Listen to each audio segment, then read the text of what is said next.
Dodoma, capital city of Tanzania. Dodoma is not Tanzania's largest city, nor is it its economic engine. That title still belongs to Dar es Salaam. But it has become the political symbol of the nation. And here, nearly 90% of the government city projects have been completed, reshaping Dodoma into the administrative heart of Tanzania. Around it, new neighborhoods, shopping malls, hotels, and healthcare facilities have sprung up, fueling a population boom of more than 6% each year. Yet, if you look back just 150 years ago, this transformation would have been almost unimaginable. In the late 1800s, this land was described as a vast sandy plain, windswept, hot, and sparsely populated, with little by way of infrastructure or modern settlement. And the people who lived in this land were called the Gogo people. The Wagogo are a Bantu-speaking people of central Tanzania, known historically for their resilience in the harsh semi-arid plains of Ugogo. They were skilled farmers, cattle herders, and traders who adapted to cycles of drought, shifting alliances, and caravan routes that once cut across their land. Hence why the region was called Ugogo, land of the Wagogo people. And they were very important on these long-distance caravan routes, because by 1850, the Ugogo routes were by far the most popular. This was the passage that James Hannington and his caravan were on as they made their way to Uganda. The problem? It was a vast, dusty, windy plain, lowering visibility and with the heat of the sun bearing down on them. James Hannington and his crew had sent men up ahead to set up camp, but that wasn't working out so well. Not only did they have a hard time finding the camp when they followed, but those they sent to set them up were struggling. The tents they were trying to raise kept getting blown away. Piles of dust swirled around and covered their belongings. Beds, blankets, boxes, all were covered in dust. The wind was so high, it even extinguished fires. And whatever they managed to cook was also contaminated with dust.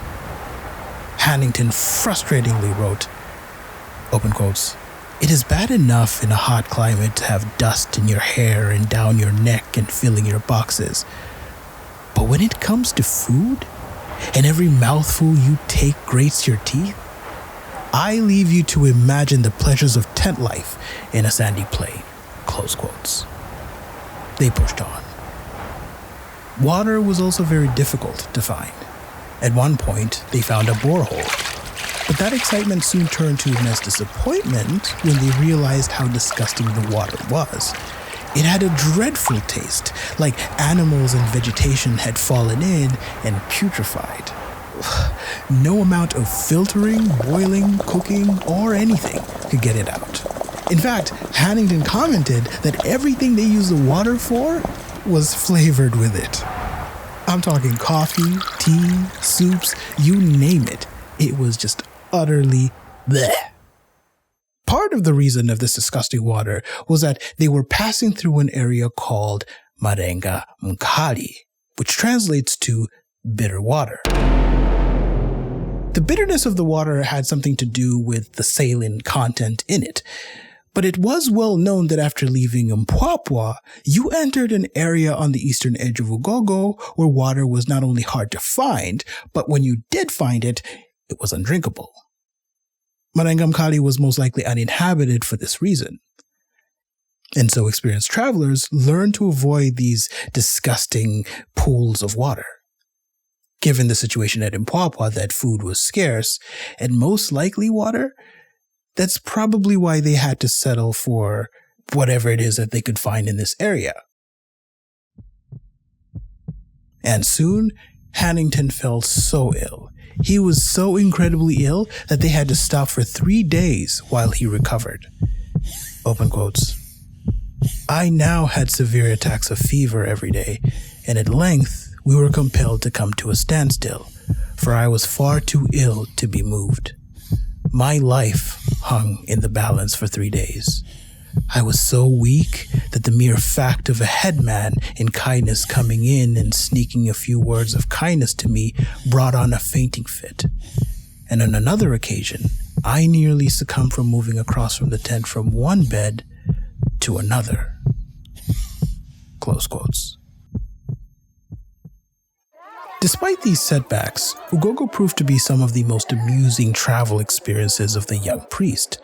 The Wagogo went in large numbers to their tents asking them to see what they had, and in the case of Hannington and his fellow missionaries, they were occasionally stared at by the Wagogo when they passed through some areas where they had never seen a white man before.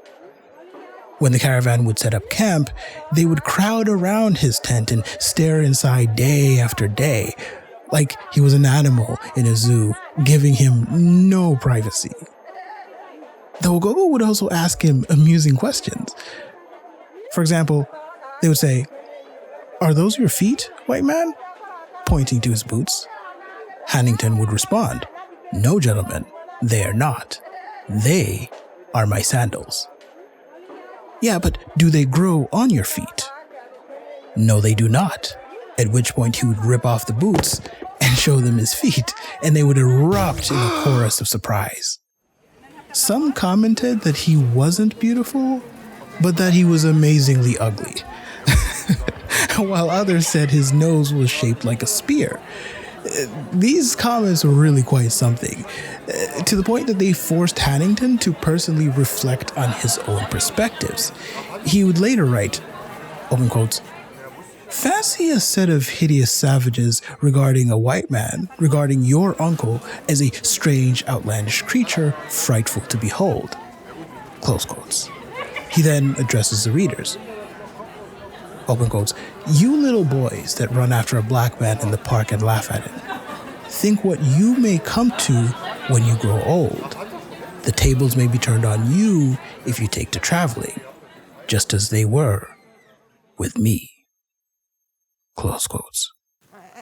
Hannington notes that they were able to pass through Ugogo without paying hongo, which was highly unusual. Hongo were taxes or tolls that were paid to whomever controlled the route that you were passing through. In this case, it would have been the Ntemi or chief or whichever Ugogo clan controlled the areas they passed through. These hongo could sometimes be exorbitant, and Europeans usually saw them as extortion. But Stephen Rockhill notes that paying hongo in the Ugogo Plains was beneficial to both the Wagogo and the travelers. For the travelers, the Wagogo provided food, safe passage, and access to clean water. Remember how I said they were agriculturalists? This was big business for them. And it is one of the reasons why caravans shifted from a much older route in the south, called the Ruaha, to one passing through the Ugogo Plains.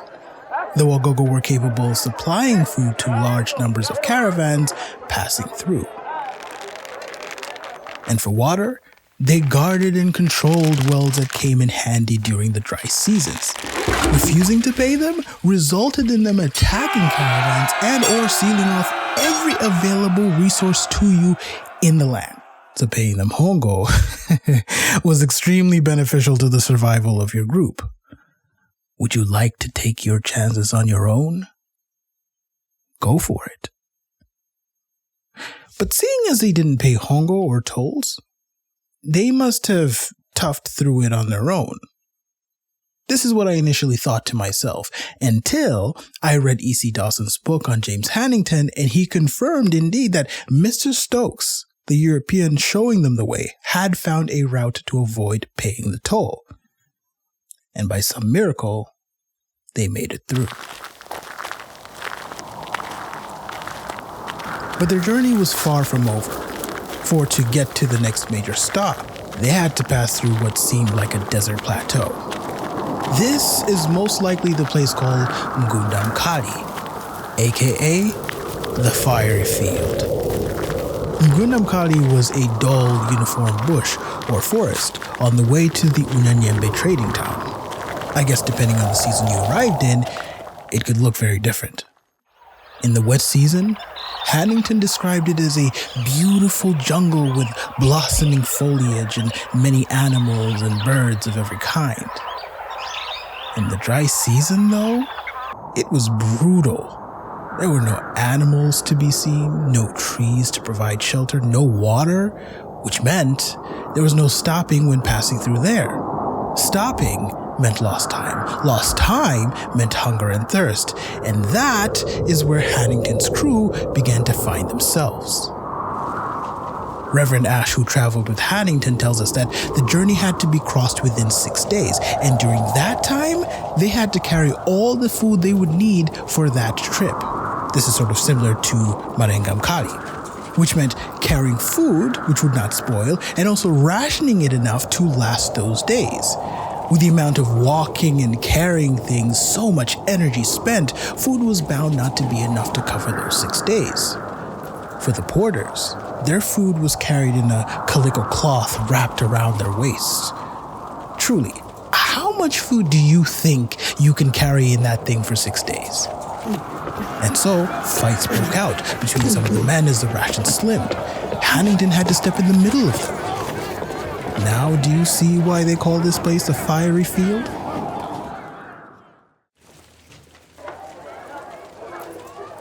After 7 days of constant marching, they made it to the next mission station, Uyui.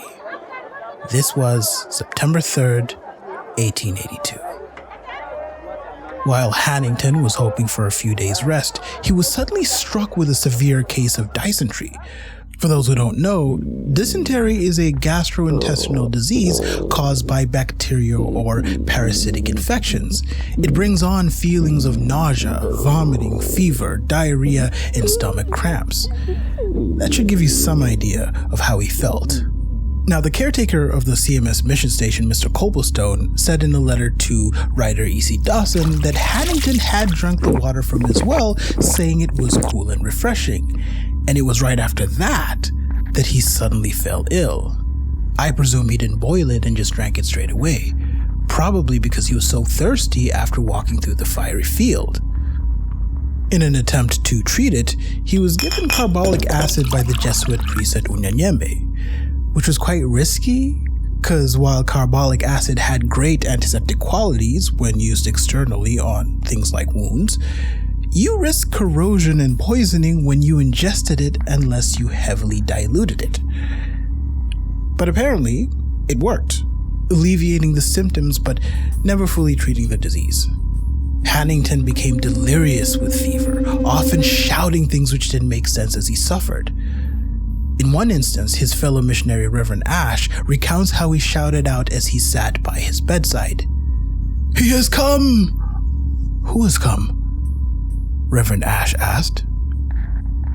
"Mackay has come and brought it to me," Hannington answered, referring to Alexander Mackay, the missionary already in Uganda. "What has he brought?" Ashe asked again. "A coffin." Hannington had come to believe that he was going to die. In fact, later on, he insisted that Mr. Copplestone help him find a place where he could be buried.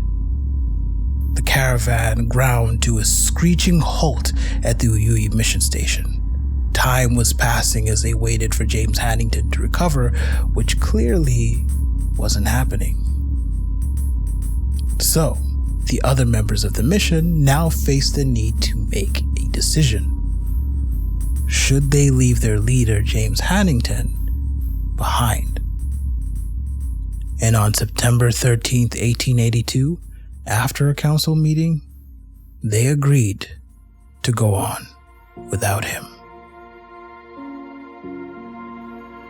Join me again next time for the continuation of this story on those who came before us. Peace.